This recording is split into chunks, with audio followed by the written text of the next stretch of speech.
But is conversion to Islam quite so easy to deal with in practice? George and Liz Ford faced a family crisis when their teenage daughter Rachel converted to Islam as a student in Leeds.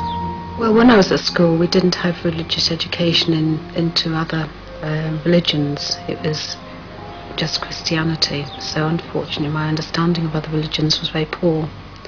So my concept of Islam was incredibly limited, and I actually didn't give it any thought. Prior to Rachel undergoing her conversion, I had the impression, be it being fed by the media, I hasten to add, and by perhaps populist films, that most Muslims were kind of hell-bent on the destruction of Western civilization. We're all kind of extremist fundamentalists. I first became exposed to Islam when I first came to university. Back at home in my village there really aren't any Muslims at all. When I came to Leeds, obviously there was quite a few, and I was very curious. I think at the end of the day I basically just wanted answers as to why we were here, what was our purpose. I was just curious, you know, it's a new ways of thinking of things. I think my reactions were shock, horror, disbelief. Was it a fad of Rachel's? Was she going to get over it? What will our friends think about it? I sent her emails saying that this has been a great blow and a great shock to the family, Rachel. How are we going to cope with it? What have we done wrong? Why have you rejected our ideals, our religion, our dress code, our personal code, all out the window? Why? What have we done that's so wrong? I just emailed him back and I said, it's not like I've come home and said I'm gay or I'm taking drugs or anything like that. And I'm not going to do that either. I'm not going to come home and say these things. When she started to cover herself from head to toe in reams of cloth and wouldn't have her hair showing, and basically it seemed to me she didn't care what she looked like.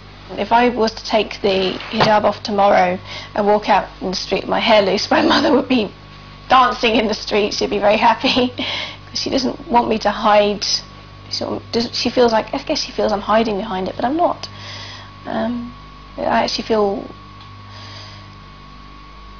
more secure. I feel that less people are staring at me for the wrong reasons. My main thought process was this: do we rip the family apart for the sake of religious dogma, or do we concentrate on our family and keep the whole aspect of family life together?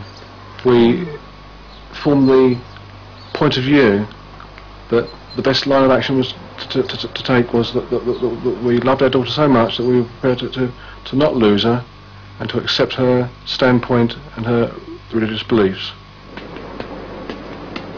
When we go and see Rachel at university, it does seem strange. They know her as Latifa. They don't know her as Rachel. I will call her Rachel. I haven't actually changed my name. I've just added to it. I felt I needed to because Rachel, at the end of the day, was my Christian name. It was a name that was given to me on the day that I was christened. I'm not a Christian anymore. But while her family has come round, it's been a different story with their wider social circle. Local friends were very much against the situation on a covert basis rather than an overt basis, giving grimaces, frowns, a kind of vibe of disbelief.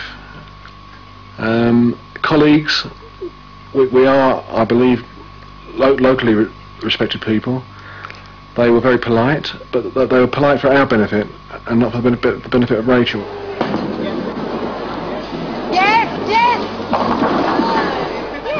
There was a time where we went out with a friend. I know a friend who, unfortunately, I won't class as a friend now. And she was certainly plied with alcohol, even though Rachel was, as a Muslim, of course, does not drink, and she will not drink. And she asked for a Coke, and it had something else in it. Definitely has something else in it. Things that have bothered me have been reaction of people that I do care about if they have been against it.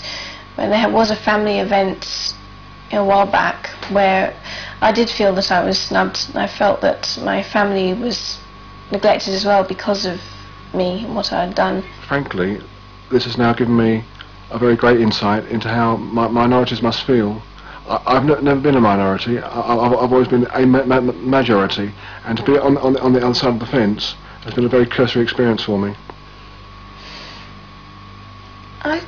I feel that they have been through a lot.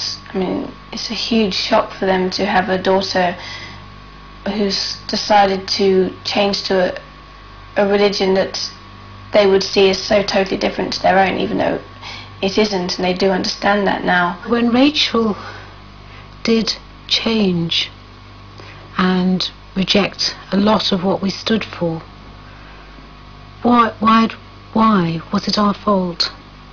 Was it our fault? Well, now I can say no, it's not, because we did do our best. We're only human beings. And now we actually have a very forthright, intelligent, independent young lady as a daughter, and I'm so proud of her. But I can say that today, but probably last year, the year before, I would have been saying different things. But life is a journey.